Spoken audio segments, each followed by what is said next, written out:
क्या? तुम दोनों इंसान कहलाने के लायक नहीं हो। तुम छोटे छोटे बच्चों को मार रहे हो।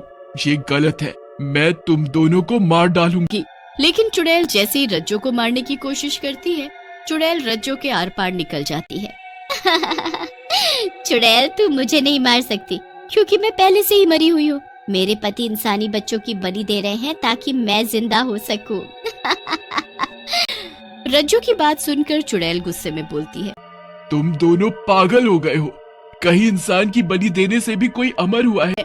चुड़ैल और रज्जो बातें कर ही रहे होते हैं कि तभी वहाँ गांव वाले मशाल लेकर आ जाते हैं और चुड़ैल की तरफ देखते हुए बोलते हैं, दुष्ट चुड़ैल, तो ये तू है जिसने हमारे बच्चों को हमसे छीना। हम तुझे नहीं छोड़ेंगे। गांव वालों की बात सुनकर चुड़ैल बोलती है, नहीं नहीं, मैंने कुछ नहीं किया। ये सब इस मोहन और इसकी मरी हुई पत्नी रज्जो का किया धरा है। तभी वहाँ पर मोहन आ जाता है और बोलता है,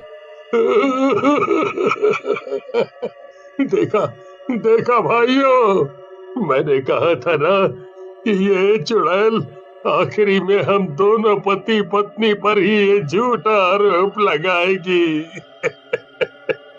अब तुम गांव वालों की मर्जी है, जैसा करना हो करो। अरे कैसी बात करते हो मोहन भैया, हम नहीं जानते क्या आपको? आप कुछ मत बोलो, हमें पता है ये चुड़ैल झूठ बोल रही है। ये सब इसी ने किया है। ऐसा कहकर सारे गांव वाले चुड़ैल पर लाठी और डंडों से हमला कर देते हैं। चुड़ैल वहां से किसी तरह जान बचाकर भागती है। चुड़ैल के जाने के बाद गांव वाले भी वहां से चले जाते हैं। मोहन रज्जो से कहता है, देखा देखा रज्जो डार्लिंग, मेरी प्लानिंग। अब ये गांव वाले हमेशा उस चुड़ैल को ही बच्चों का कातिल मानेंगे और हम अपना काम करते रहेंगे। मान गए मोहन, तुम्हारा दिमाग तो चाचा चौधरी से भी तेज चलता है। उधर चुड़ैल जंगल में चली जाती है। ये गांव वाले तो मुझे अपना दुश्मन मानकर बैठे हैं, जबकि मैंने कभी किसी इंसान की जान नहीं ली। मैं क्या करूं? चुड़ैल सोच में पड़ी थी। तभी उसे एक साधु बाबा तपस्या में लीन दिखते हैं।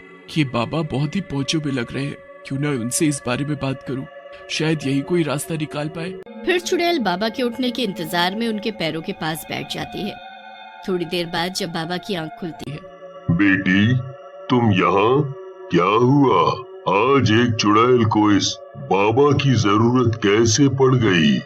बाबा की बात सुनकर चुड़ैल कहती है, बाबा, मुझे अपने लिए आपकी जरूरत नहीं है, बल्कि इस गांव के बच्चों की रक्षा के लिए आपकी जरूरत है। फिर चुड़ैल बाबा को मोहन और उसकी पत्नी रज्जो के बारे में पूरी बात बता देती है, जिसे सुनने के बाद बाबा बोलते हैं, इन दुष्ट पति पत्नी का कुछ करना होगा। इस मोहन को जरूर काला जादू आता है, जिससे इसने अपनी मरी हुई पत्नी की आत्मा को वश में कर रखा है। मुझे ले चलो उन दोनों के पास। फिर बाबा और चुड़ैल मोहन के पास चले जाते हैं। मोहन बाबा और चुड़ैल को देखकर बोलता है, पहली बार साधु और चुड़ैल को साथ में देख रहा हूँ। मजा आ गया, मजा आ गया।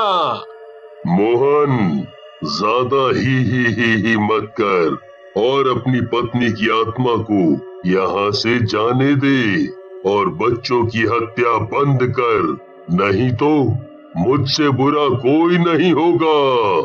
ऐसा कहकर बाबा अपने हाथ ऊपर करते हैं। उनके हाथों से एक तेज रोशनी निकलती है जो रज्जो के ऊपर पड़ती है। रज्जो वहां से गायब हो जाती है। ये देख मोहन गुस्से में आग बबूला हो जाता है। ये क्या किया बुड्ढे? मेरी मेहनत बर्बाद कर दी, मेरी पत्नी की आत्मा को यहाँ से भेज दिया। अब तेरी बारी है। ऐसा कहकर बाबा एक त्रिशूल से मोहन की गर्दन काट देते हैं। बाबा, आप धन्य है। आपने कितने मासूम बच्चों की जान बचा ली, नहीं तो ये दुष्ट उनको ऐसे ही मार डालता।